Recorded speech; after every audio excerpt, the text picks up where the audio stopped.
आज हामी के कुरा गर्छौं खुसीका कुरा गर्छौं खुसी हुनु सबैलाई मन छैन त सबैले चाहिँ खुसी हुन चाहन्छन् सबै मान्छे स्वस्थ हुन चाहन्छन् सबै मान्छे धनी बन्न चाहन्छन् हैन खोजे त त्यही हो नि बाटो मान्छेले फरक फरक होला तर हुन खोजेको त एन्ड अफ द डे हुन खोजेको त त्यही हैन सर मान्छेले फरक फरक बाटोलाई अपनाएको होला तर पुग्ने डेस्टिनेसन सबैको एउटै सबै खुसी हुन चाहने सबै धनी हुन चाहने सबै मलाई सबैले हाई हाई गर्दियोस् भन्न चाहने हैन सबैले चाहिँ मेरो मान सम्मान गर्दियोस् भन्न चाहने एन्ड अफ द डे मान्छे पुग्न खोजेको ठाउँ चाहिँ एउटै हो देयर आर 5 ways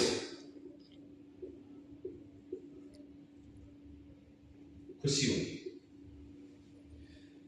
मान्छे सबै एउटै चिजले खुसी हुन्छ भन्ने होइन रहेछ मान्छे अनुसार फरक फरक उनीहरुको चाहिँ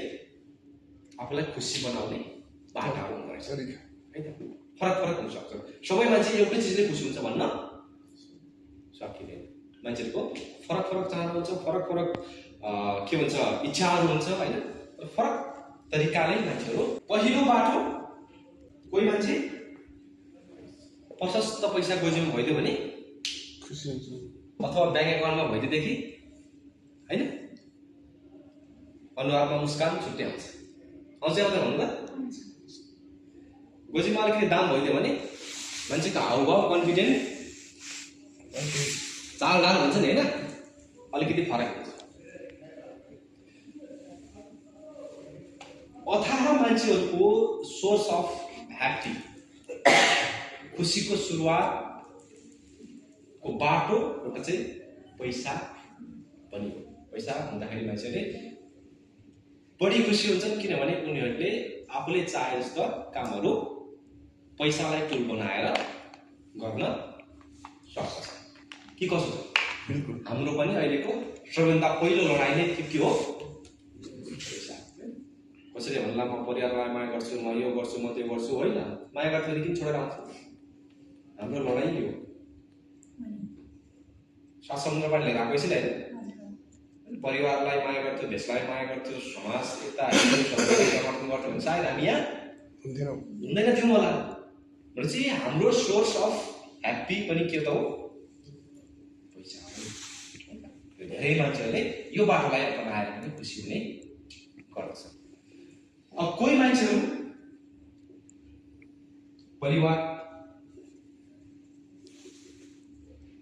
परिवारसँग बस्न पाउँदा परिवारलाई सहयोग गर्न पाउँदा दुःख सुखमा चाहिँ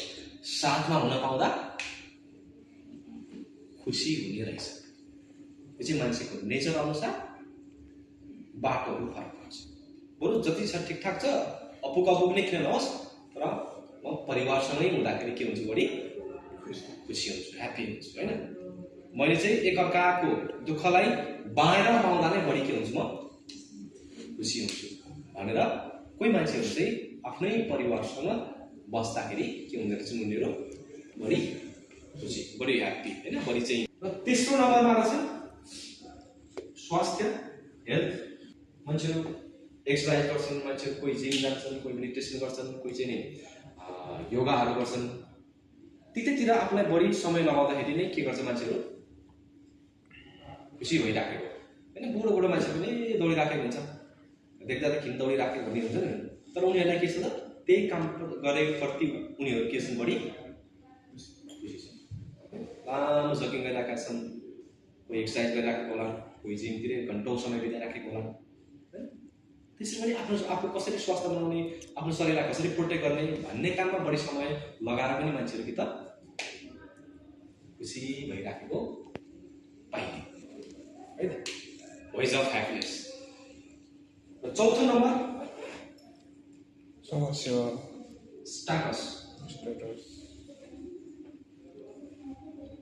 कसैले मलाई पनि मञ्चमा यसो बिहार दुई चारवटा खाता लगाइदिइहाले सो गरेर बस्नु पाए मलाई के हुन्छ खुसी लाग्छ खुसी हुन्छ नि अरूले ताली लगाइदिए फल्ना यस्तो भने चाहिँ मञ्चबाट भनिदिएदेखि अनाउन्स गरिदिएदेखि होइन खुसी हुन्छ नि मान्छेको छाती त 34बाट एकैचोटि बढेर 42 ठुलो छाती हुन्छ चौडा छाती हुन्छ क्या किनभने मान्छे स्ट्याटस पाउँदाखेरि के त खुसी हुन्छ नि। खुसी हुन्छ क्या मान्छे, सबै बिर्सिन्छ लगाउनु होइन। ताली लगाइदिए, माला लगाइदिए, कसैले चाहिँ होइन खादा लगाइदिए होइन, अबिर जात्रा गर्ने। अबिर जात्रा गरिदिए। त्यो गर्दाखेरि पनि मान्छे आफूले आफूलाई स्ट्याटस डज म्याटर होइन। स्ट्याटसले पनि मान्छेलाई चाहिँ के दिन्छ त, एन्ड अफ द डे खुसी दिन्छ के। त्यसले खुसी मात्रै भन्दा पनि यसले चाहिँ कन्फिडेन्ट दिन्छ मान्छेलाई, कन्फिडेन्ट बढाउँछ होइन। जब एचिभमेन्टहरू हुँदै जान्छ, जब मान्छेले तपाईँलाई चिन्दै जान्छ होइन, ओहो आफूले आफूले हेर्ने तरिका नि त फरक हो। तर खुसीको साथ यसले अरू एडेड चिजहरू पनि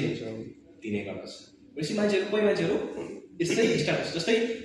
अब डेक्सिनसँग अलिकति लिङ्क गरौँ। कोही मान्छेहरू समाज सेवा यता अब चाहिँ कुन कुन समाजमा हिँडेर होइन उसलाई चाहिँ लहै फल्ला भनिदिँदाखेरि त्यतै खुसी गर्नु उनीहरूले हिँडिरहेको छ छैन। किन त्यसो भएको भन्दाखेरि उसलाई स्ट्याटससँग के छ, माया छ, प्रेम छ, एट्याचमेन्ट छ। मलाई कसैले भनेदेखि म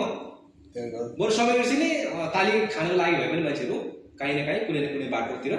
हिँडिराखेको होइन। हामीलाई देख्दा बरु त्योभन्दा त हिँड्नु बेटर होला भन्ने लाग्छ हामीलाई। तर मलाई त्यो लागेर भयो त उसलाई त्यही चिज गरे मार्फत के छ त खुसी मिलिरहेको छ। भनेपछि स्ट्याटस पाउँदा पनि खुसी हुने मान्छेको जमात धेरै छ, धेरै ठुलो छ क्या एचिभमेन्ट। र अर्को छ 5औं नम्बरमा गड अथवा स्पिरिचुअल। कोही साधना गर्ने, कोही वर्षौँ 10औं वर्ष तपस्या गरेर पनि मान्छेहरू के छ आफूलाई चाहिँ आध्यात्मिकतिर लिएर गएको छन् होइन। कोही पाठ पूजा गर्लान्, कोही मन्दिरतिर जालान् होइन। जसले जसरी मनाइराखेका छन् त्यतातिर बढी समय दिलान् होइन। त्यसरी पनि मान्छेहरू चाहिँ भगवान्सँग नजिक भएर पनि मान्छेहरू खुसी हुन्छ होइन। क्वान्टिटी कम होला तर छन चाहिँ छ नि त, एउटा जमात छैन र, ठुलै जमात छ जो मान्छे त्यही रूपमा त्यही कल्चरमा हिँड्दाखेरि पनि उसले आफूले आफूलाई खुसी भएको महसुस गर्दछ। यो चाहिँ फरक फरक बाटो भयो, फरक फरक मान्छेहरू खुसी हुने तरिका बाटा हुने। यसमा हामी पनि कहीँ न कहीँ पर्छौँ। यो 5वटा मध्येको कहीँ न कहीँ एउटामा पर्छौँ। यहाँबाट भाग्नेवाला छैन है त। यी मान्छे दुनियाँका सबै मान्छे यो 5वटा बाटो मध्येको कुनै एउटा बाटोबाट आफूले आफूलाई खुसी बनाइरहेको छ है त। The ways of, these are the ways of